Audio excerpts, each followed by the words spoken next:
Hello friends, मैं हूं doctor नवीन चंद्रा और आज हम लोग अलाउद्दीन खिलजी के बारे में अध्ययन करेंगे। इससे पहले हम लोगों ने अलाउद्दीन खिलजी के दो भाग बनाए थे, क्योंकि अलाउद्दीन खिलजी अपने आप में एक क्या है, बहुत बड़ा अध्ययन का विषय है।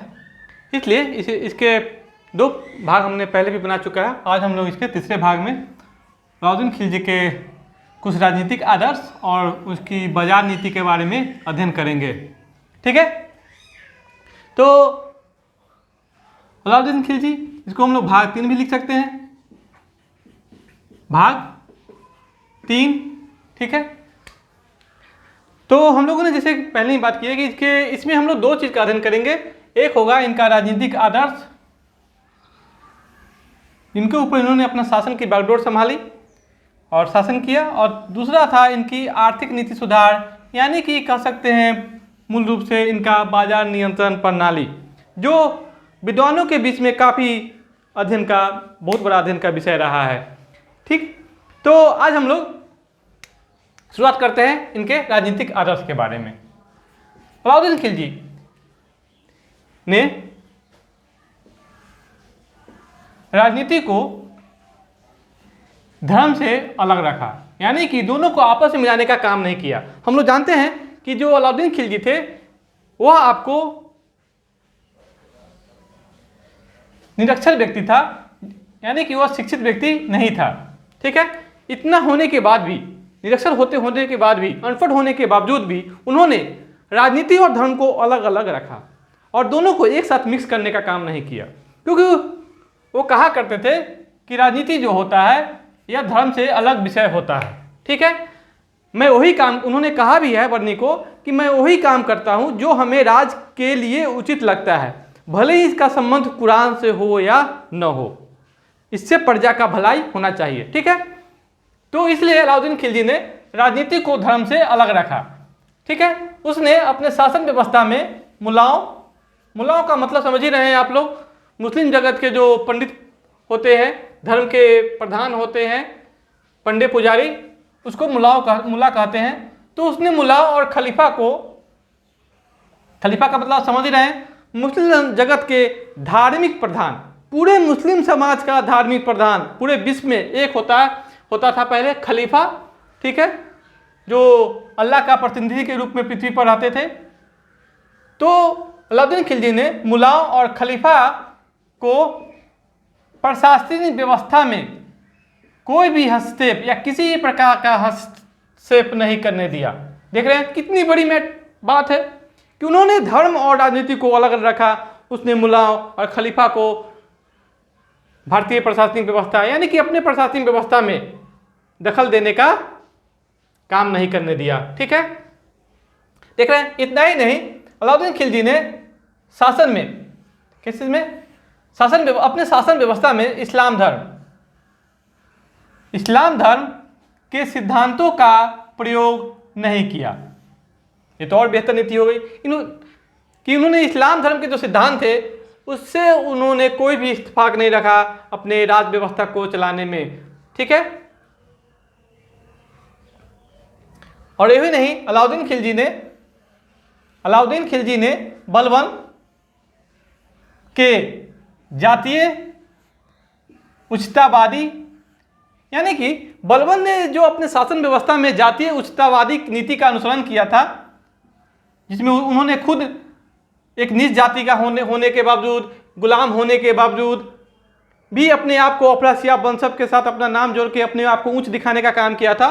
तो अलाउद्दीन खिलजी ने बलबन के जातीय उच्चतावादी नीति का अनुसरण नहीं किया, यानी कि उसका क्या कर दिया, त्याग कर दिया। देख रहे हैं ना। और सबसे महत्वपूर्ण बात जो होती है प्रशासन व्यवस्था की, वो होती है योग्यता के आधार पर पदों को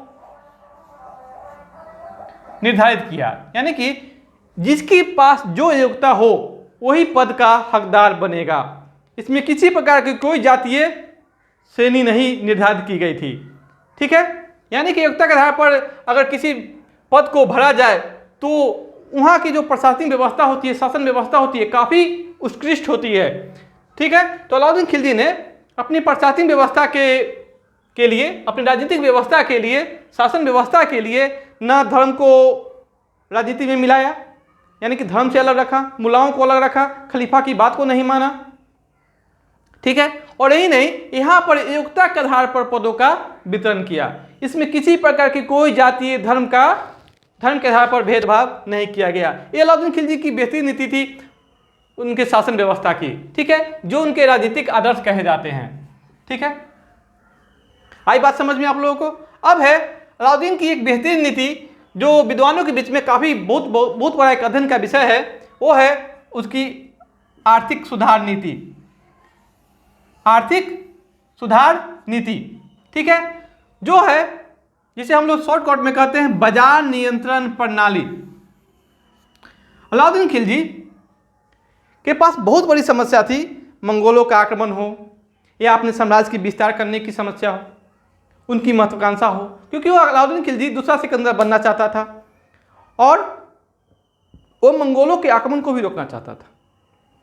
एक साम्राज्य का विस्तार, दूसरा मंगोल के आक्रमण को रोकना।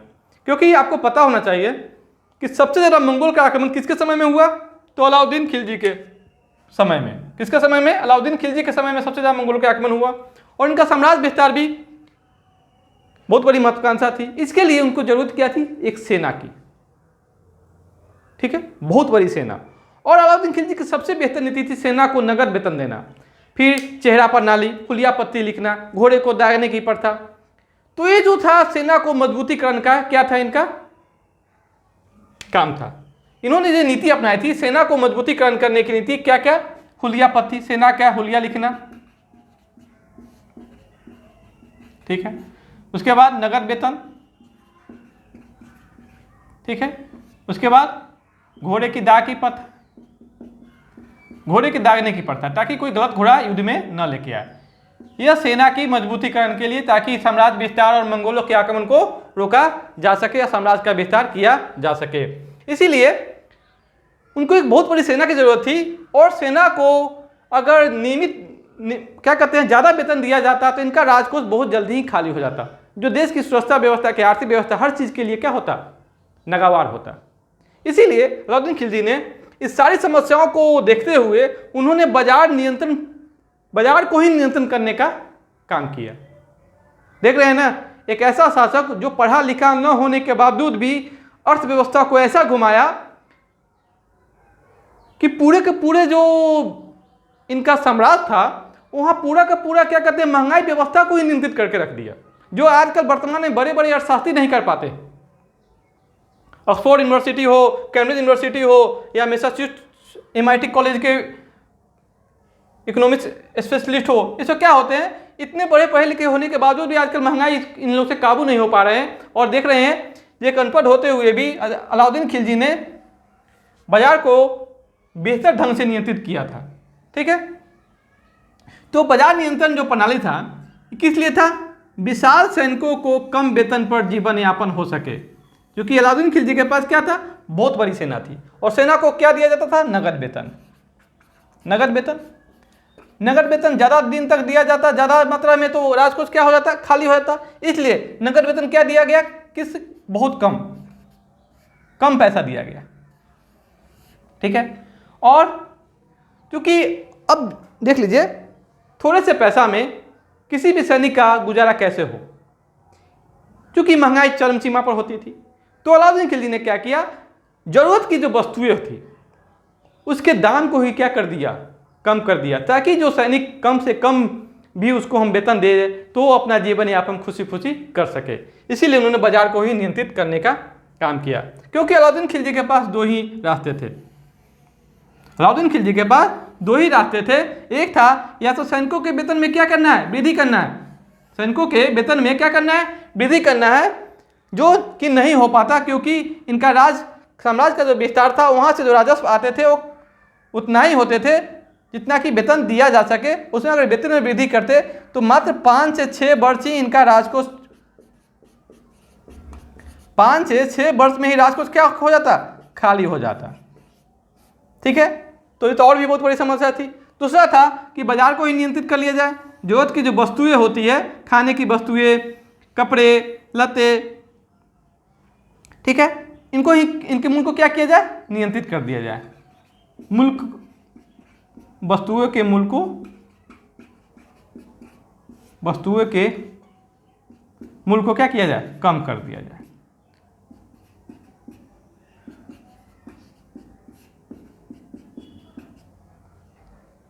तो अलाउद्दीन खिलजी ने इस रास्ते पर न चलकर इस रास्ते पर चलना बेटर समझा, और ये बेहतर नीति भी थी इनकी। तीनों ने बाजार, इनका जो नीति है बाजार नियंत्रण की नीति, इस प्रकार इनके जो बाजार नियंत्रण नीति के तहत बाजार था वो 3 भागों में बटा था। कितने भागों में, 3 भागों में। एक था अनाजों का बाजार, अनाजों का बाजार। दूसरा था कपड़ा, शक्कर, मेवा, जड़ी बूटी एवं अन्य निर्मित वस्तु, ठीक है, दीपक जलाने का तेल आदि। तीसरा बाजार था घोड़ा, दासों एवं मवेशियों का बाजार। देख रहे हैं ना, उन्होंने बाजार को 3 भागों में विभाजित कर दिया। इसमें था पहला अनाजों का बाजार, दूसरा कपड़ा एवं अन्य निर्मित वस्तुओं का बाजार, तीसरा घोड़ा, दास एवं मवेशियों का बाजार। और ये जो बाजार था, बाजार नियंत्रण की पूरी व्यवस्था जिसके अंडर में होती थी, वो विभाग होता था दीवान रियासत, और इनका जो अधिकारी होता था वो दीवान रियासत ही कहलाते थे, ठीक है। और अनाजों का बाजार का जो हेड होता था उसे कहता था सहना-ए मंडी, सहना-ए मंडी। और कपड़ा, शक्कर एवं अन्य निर्मित वस्तुओं के जो बाजार होते थे वो कहलाता था सराय-ए-अदल,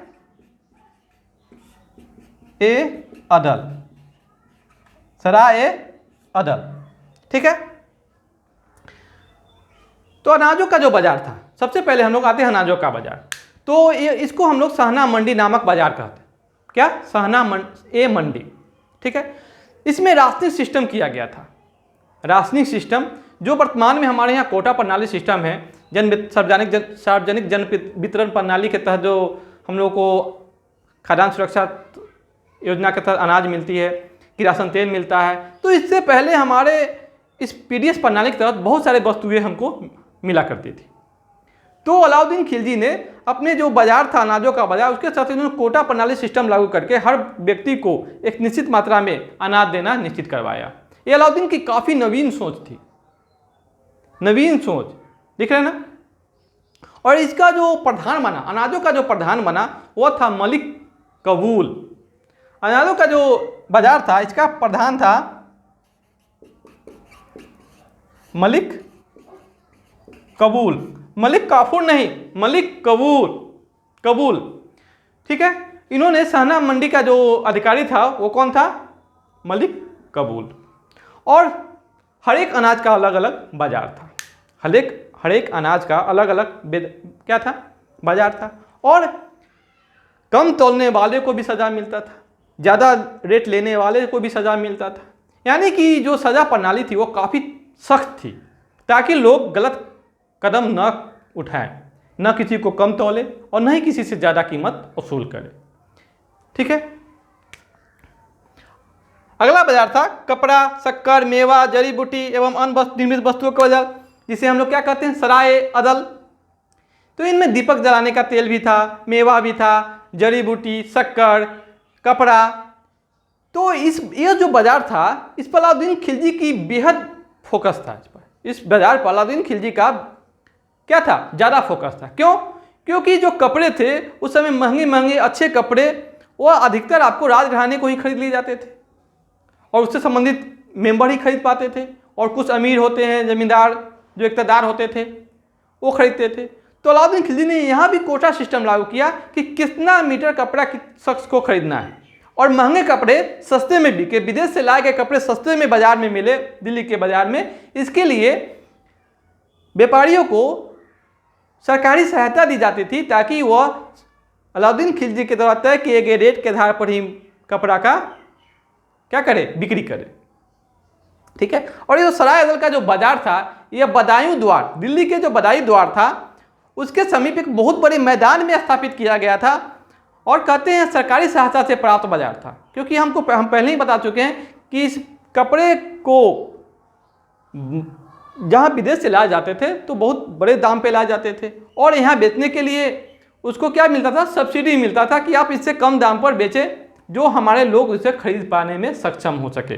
ठीक है, ताकि हमको क्या करना नहीं पड़े, यहाँ पर वेतन में वृद्धि नहीं करना पड़े, सैनिकों और अधिकारियों के वेतन में वृद्धि नहीं करना पड़े। इसीलिए कहा जाता है कि अलाउद्दीन खिलजी ने कपड़े के व्यापारियों को अनाज के व्यापारियों की तुलना में ज़्यादा से ज़्यादा प्रोत्साहित करने का काम किया। ठीक है, अगला बाजार है घोड़ा, दासों, मवेशियों का बाजार। ठीक है, कहते हैं अलाउद्दीन खिलजी के पास लगभग 50,000 दास था, जिसके खर्च के लिए काफ़ी बहुत बड़ी रकम की जरूरत पड़ती थी। और यही नहीं, घोड़ा जो था उस समय के प्रसिद्ध अरब के जो घोड़े होते थे वो युद्ध मैदान में काफ़ी सहायक होते थे, काफ़ी बलवान होते थे युद्ध के लिए। इसीलिए अरबी घोड़े सिर्फ राजे ही खरीद सकते थे, राजा महाराजा जो थे हमारे अलाउद्दीन खिलजी सुल्तान, तो उनके द्वारा ही खरीदे जाते थे। और जो घोड़ा लाते थे विदेशी भारत में बेचने के लिए, ठीक है, तो उनको यह क्या मिलता था, सब्सिडी मिलता था।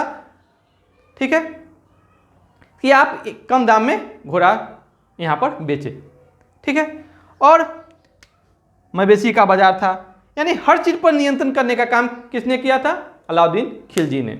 और यही नहीं, जैसे कि दलाली नहीं कर सकते थे आप बाजार में, दलाली पर भी अंकुश किया गया था। इसके लिए भी कड़े से कड़े सजा का प्रावधान था। सुल्तान द्वारा बराबर जांच पड़ताल किया जाता था कि आप न दलाली ले, नहीं आप गलत वस्तु, गलत घोड़ा किसी को बेचे, गलत दास, उसका गुण अवगुण अच्छे से बता के आपको क्या करना है, व्यापार करना है। और यही नहीं, व्यापारियों और पूंजीपतियों का यहाँ पर बहिष्कार किया गया था। ये जो घोड़ा, दास एवं मवेशियों का जब बाजार था, यहाँ पर आपको व्यापारियों और पूंजीपतियों का क्या किया गया था, बहिष्कार किया गया था।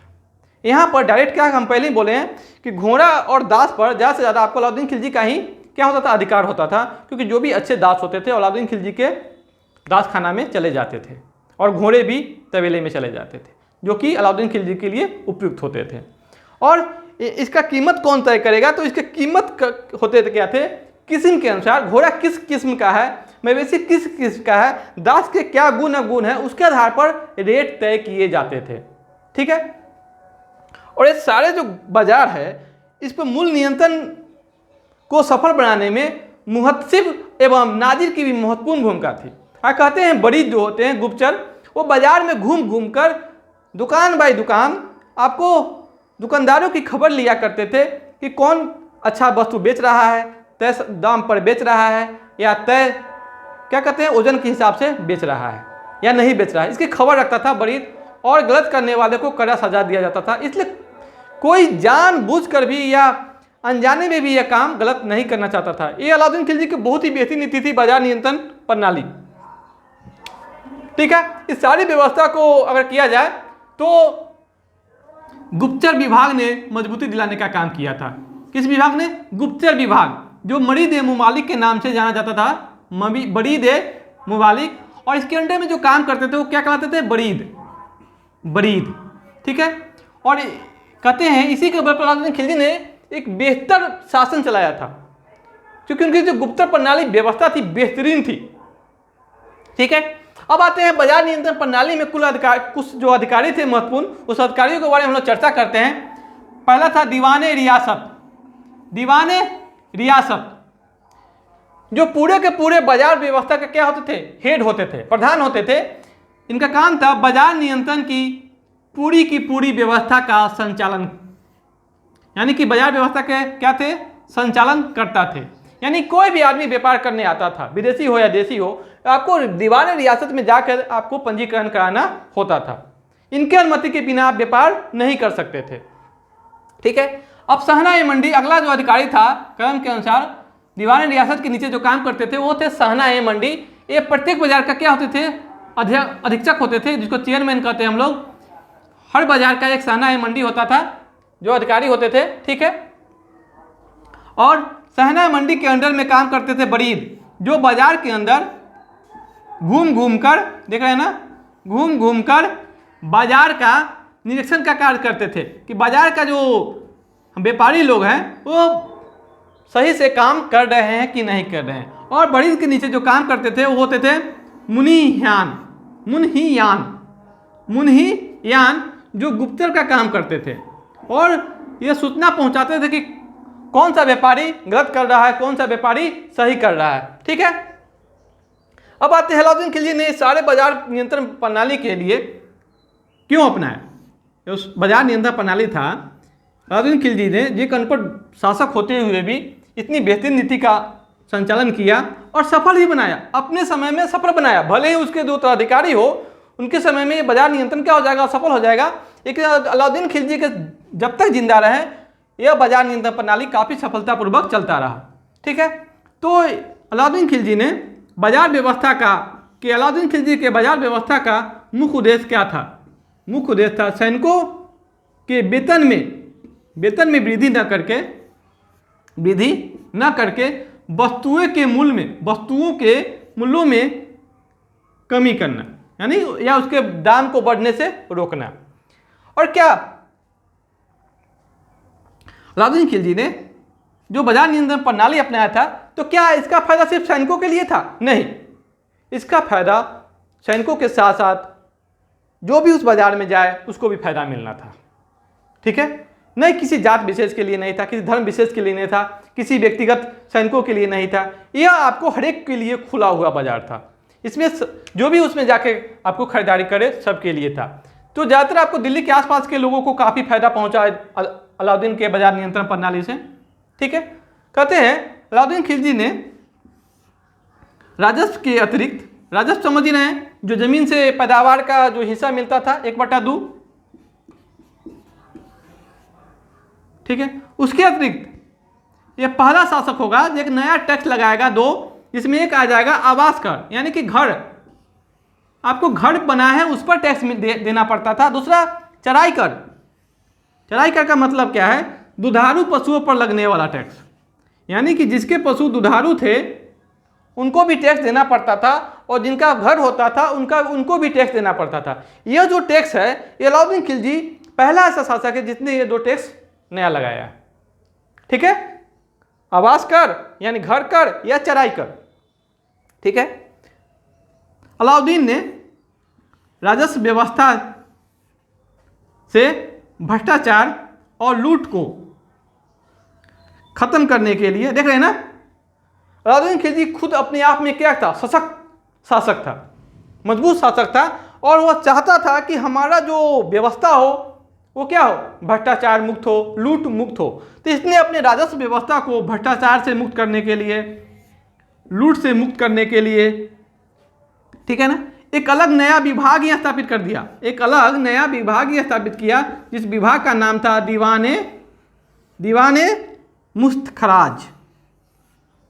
दीवाने मुस्तखराज, यानी कि अगर एग्जाम में सवाल पूछा जाएगा कि दीवाने मुस्तखराज की स्थापना किसने किया, तो अलाउद्दीन खिलजी ने। क्यों किया?